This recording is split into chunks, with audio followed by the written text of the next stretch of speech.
मैं अभी एसआईपी शुरू ही करने वाला था, पर उससे पहले मैंने गौरव भाई की ये वीडियो देख ली, जिससे मुझे समझ में आया कि मैं कितनी बड़ी गलती करने वाला था। एसआईपी शुरू करने से पहले हमें इन 3 चीज़ों का हमेशा ध्यान रखना चाहिए। पहली चीज़ ये, जिस भी फंड में हम एसआईपी शुरू करने जा रहे हैं वो कंपलसरी डायरेक्ट फंड होना चाहिए, रेगुलर फंड के बजाय।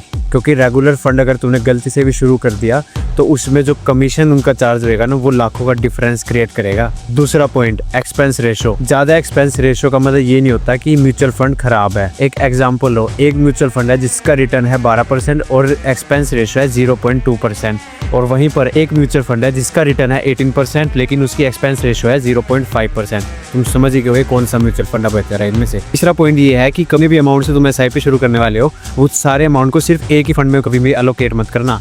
कम से कम 2 या 3 फंड तो शुरुआत में लेके ही चलना। अगर तुम्हें जानना है कि तुम्हें अपनी एज के हिसाब से किस फंड में एसआईपी करनी चाहिए तो मुझे फॉलो कर दो और ये रील मेरे पास शेयर कर दो, मैं तुम्हारे पास उसके PDF भेज